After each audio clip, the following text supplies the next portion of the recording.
Hi everyone, welcome to Meeple Bits. I'm Ryan Novak. Have you ever wondered who you would have been if your life had gone differently? How would you direct your life if everything were up to you? Maybe you would have been a magician or travel around the world. Maybe even a big business tempts you and your goal to earn $1 million would have been realized. Today, let's find out as we play CV, a game developed by Philip Malinsky, published by Guarana, for 2 to 4 players with a playtime of about 60 minutes. Join me as we set up and play through CV. So as we go through the setup of CV, the game is going to be played out over the course of 3 life stages: early adulthood, and elder life. The components of the game are a game board where the acts as the tableau that you're going to draw cards from each of them. So during the setup phase, what you're going to do is you're going to put each of the respective generations up top. And then to begin, you're going to start by drawing up 5 cards from the early adulthood. So let's just go ahead and do that now while we go through the setup and talk about what each of these are. So I'm going to draw up these first 5. And you'll notice that on the board, there's also an arrow that indicates a slide. So what'll happen is, as you kind of draft these cards or purchase them by rolling your dice, you're going to pull them off and slide them down, revealing the next card. And then at the end of a round, after all players have had their turn, this far left card will drop off and no one's going to be able to use it. There's 7 dice total in the game, each of them having a unique symbol, so there are equal odds for all of them. The different symbols are indicated on this card here: health, knowledge, relationship, money, good luck, and bad luck. There's some other iconography like victory points, what a wild looks like, misfortune, extra die, reroll die, swapping symbols, etc. The different card types, as indicated here, blue are going to be new jobs in your CV. Green represents knowledge, as indicated in the upper right-hand corner of the little light bulb. So green is knowledge. Purple is your relationships. So as you build relationships in your CV, that's going to be purple. Orange is going to be health and lifestyle. And yellow is going to be possessions. During the game, there's also gray ones, which are essentially action cards that you can keep in your hand. There's also cards that are 2-colored.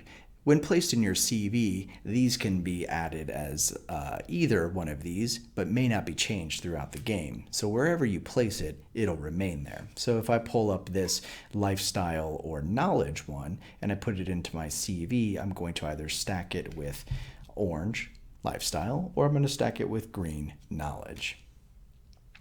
So that's the initial setup. Then we're going to deal out these sort of secret life goals, such things like collector. I'll get a victory point for every possession that I own. A successful person. For every 2 possessions and job, I'll gain 4 additional victory points, so on and so forth. So instead of setting up a multiplayer game, I'll just pretend there's 3 players. So let's go ahead and hand out a few cards and give one to myself. And then there's going to be 3 sort of public goals that we can go after. And these are going to be shared among everyone, but only one person can achieve them throughout the game. Then you're going to deal out these beginning life challenges. Bicycle, whoever receives this card is going to be the first player. They're going to receive the first player token as well. And as you can see, all of these things that happen in your early life are actions, as indicated by the gray card with the lightning bolt. So if you were dealt the top student during your turn, you could play this action in conjunction with the dice, which will give you 1 additional knowledge towards the cost of anything from the tableau. So let's go ahead and deal out 2 to each player. I think that's about right. There we go. And the rest are going to be put to the side. Okay, so that's your initial setup. Let's see what our life goal is. Activist. So for every combination of health, lifestyle, and relationships, we'll receive an additional 2 victory points. Now also on the tableau, it's a little hard to read here, but let's see, does this card indicate it? No, it does not. So during the game, you're also going to score additional points for every combination that you have. So for every 1 health and lifestyle, for example, I'm going to receive 1 victory point. If I have 2 in my tableau as I build, or in my CV as I build it out, I'm going to receive 3 victory points. 3 would be worth 6, 4, 10, 5, 15, all the way up to, say, 10 at 55. So if I manage to get 10 of any one color, not including your possessions or your jobs, so just your main knowledge, relationship, health, are going to be applied to those victory points. So the game is played. You're going to receive however many dice. I think it's 4 to start. So everyone starts off with 4 dice, and then depending on how you draft in your tableau, I don't have it. Oh, there we go. Marriage. So if I were to, say, purchase this with my dice draft, on my next turn I would receive 1 additional die. So the die, as I mentioned, are going to be bad luck, knowledge, relationship, money, fortune, and health and lifestyle. 3, so these dice cannot be re-rolled, and you may get 2 re-rolls in your turn. So if ever I roll a bad luck, these are locked into place.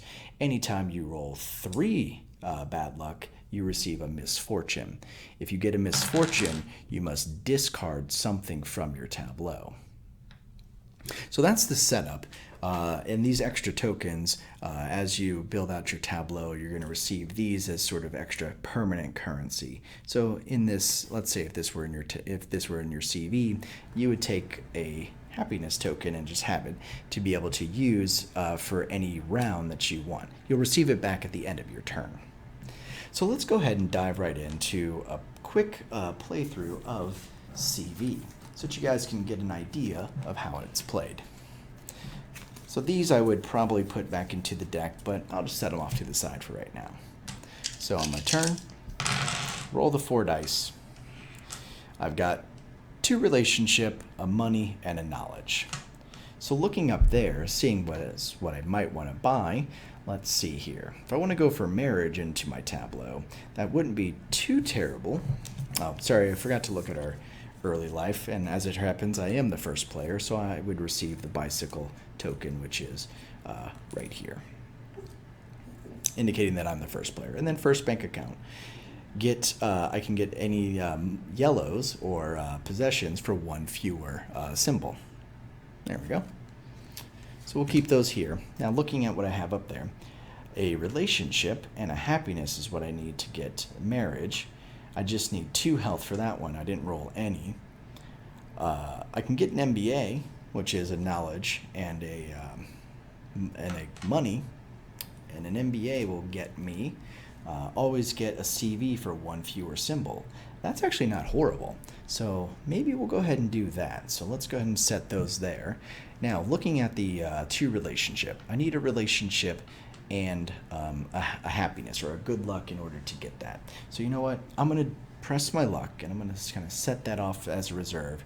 Give this one a quick re-roll, and I got a health. All right, so that didn't really help me towards my goal of getting the marriage or getting the extra die. So I could attempt to re-roll it 1 additional time to see if I can pick up what I need. And also, as indicated, I get 2 re-rolls on my turn, and that's it. But also, as there are 3 bad luck symbols which equal misfortune, if I were to, say, roll 3 good luck tokens, then I can actually pull any of the cards from the tableau at essentially no cost. So let's go ahead and do the second reroll, hoping we get that good luck symbol. We didn't. We got another currency. And looking up there, I can't really do anything, so we'll just buy our MBA. So once we've done that, we're going to add it into our CV stack in front of us. We're going to move the cards down to the left and then draw up the next one.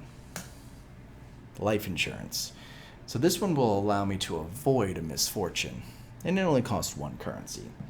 So that would be this player's turn. Moving over to the next person, they would then take their 4 dice, roll them up, 2 currency, a relationship, and a health. So looking out there, maybe they want to take some life insurance, but they're probably wanting to add into their CV. So they didn't get the marriage like they needed, but they did get the relationship. So you know what? They really want to get that extra die for next turn. So they're going to go ahead and reroll all 3 of these again. Money, relationship, and a knowledge. So I can take the money and knowledge and get a job of magician, which will allow me to convert any one into any one. So it kind of acts as a wild, which isn't too bad, but I can only do that once a turn. So you know what? I'll reserve that and hope that I can get a good luck. Health. That didn't really achieve what I wanted, so I'll go ahead and purchase the magician card for this player. Sliding these down, pulling up the next one. E-learning. This is an item card, which I can purchase for 1 knowledge, which I can then use later to get me 2 knowledge. So moving over to the next player, they're going to take their 4 dice and press their luck. Okay, not having much luck with these dice rolling immediately. Haven't seen a good luck roll, but haven't seen a bad luck roll either. So we've got a relationship and a health, and then money. You know what? I don't like any of this one. I'm just going to press it and do a full reroll. Okay, 3 money and a knowledge. Okay. So I guess, and that's the other thing. You can only buy 2 cards. You can buy no more than that. So this player is going to buy these 2 action cards, drawing up the next hand. Ooh, for 2 good luck, I can have 5 money at some point and tourism. And then it would come back to this player. Now during each turn, during each round, you're going to play each age until the deck is completed. And then at the end of that age, you're going to do sort of a welfare check. And you're going to look around, and if any player has half as much, or they're basically half behind anyone. So example, if player 1 had the most of, let's say, 4 items in their CV, and this player had none, they would receive welfare, to where they could then draw up from the pool of cards here so that they can come at least 50% of the highest player. And that's how the game is played. So you're going to go through the 3 ages, trying to accumulate things into your CV, gaining victory points for everything that you can stack on top of the same color, as well as trying to go for the shared life goals, as well as your personal life goal. So that's CV, guys. Stay tuned and I'll give you my sort of impressions and final thoughts. Hey guys, so thanks for joining me for a quick playthrough of CV. I hope you enjoyed it. So my impressions of the game, and what immediately drew me to it, is the artwork. As I was kind of browsing through, I think it might have been cool stuff, I was kind of just going up and down the aisle, so to speak, and I'm like, what game do I want to pick up? And then this one sort of caught my attention. I like dice roller games, as frustrating as they may be if the luck of the dice are not on your side. And then the artwork was really playful, whimsical, and one thing that our crew really enjoys about the game when we play it is that as you build out some CVs, it's interesting how sometimes what you end up building sort of turned out to be what your life built anyway. So the game is built around, what could your life have been, and a couple of the players, as we went through it, ended up building their existing lives, which I thought was pretty entertaining. So there's definitely some fun to be had. A lot of luck is involved with the dice rolling, as you saw in that brief playthrough. I didn't get any bad luck or good luck, so I needed a good luck to get a couple of the cards that were out there. But as you build up your CV, then you get a little bit stronger each turn and each round.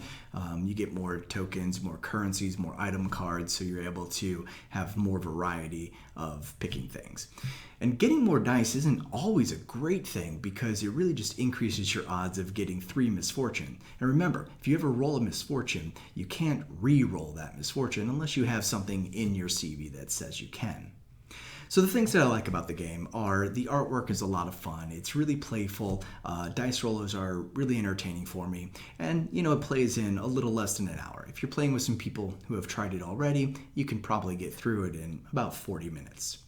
The thing that I don't like about it, as you might hear me gripe about in a few of my other videos, is the components.